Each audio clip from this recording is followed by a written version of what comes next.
Hello, my name is Dr. Marty Martin, and I'm a faculty member at DePaul University in Chicago, where I both direct and teach in the Health Sector Management MBA program.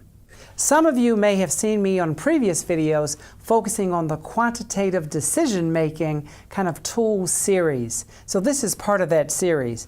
What our focus will be right now is on statistical process control. That's a mouthful. You may also see this as SPC. So statistical process control.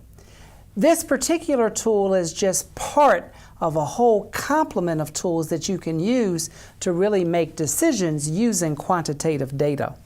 So let's take a look at this using the example of patient satisfaction. It's a bit busy, but we'll walk through it. So if you'll note here, we have the weeks going from 1 to 21. We also have unfavorable responses on a patient satisfaction survey for 3 departments. For medical department, first, for surgical department, second, and for the OB department, third, and then you have the aggregate for total patients. So what you would do is you would first calculate the range within each department. So if we look at the medical patients, we would really look at the unfavorable responses from that which is the highest to the lowest, and that's your range. Yep. And you can see the numbers of patients that responded to the survey, because in the medical it was 30, for the surgical it was 20, and for OB patients it was 10.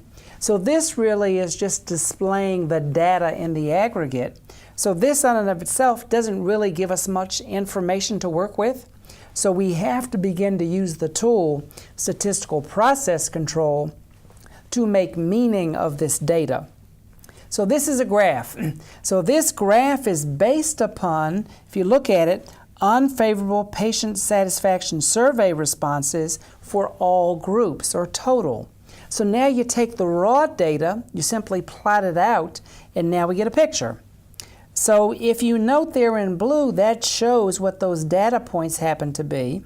On the bottom there, you see LCL in red. On the top, you see UCL in red. So the UCL is the upper control limit. Go back, statistical process control. The LCL is lower control limit. Go back, statistical process control. So really what those are your bounds of acceptability and non-acceptability. So in the case of unfavorable patient satisfaction surveys, our goal is to have everything move down towards the LCL, because this is unfavorable. Yep. So now let's continue. So let's take a look at each one of these particular statistical process control diagrams for the different departments. So for medical, see a lot of variability with medical, and quite a number of them on the medical side are dropping below that red line. Now if we go to OB, quite a number are dropping below that red line. In fact, more of them are.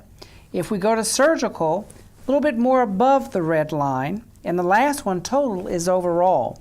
So here's the question for you. Remember, these are unfavorable responses. So which one of these, medical, OB, surgery, would you say is the best one if the goal is to increase patient satisfaction? Take a look, and I'll pause for a moment. Hopefully you said OB, because it's percent unfavorable. So the closer those are to 0, the better. So this tool is very important, particularly as we begin to look at quality improvement efforts, as we begin to look at readmissions, as we begin to look at value-based care. So there are measurements on safety and quality and satisfaction. So what you have to do is set a benchmark, set a threshold. That could be, depending upon how you frame it, be your upper control limit or your lower control limit. Then you're able to collect data and see whether you're actually moving towards the target, and then you can make some adjustments. So hopefully you have a good understanding of statistical process control and its relevance to healthcare. The next tool we're going to take a look at is decision matrix.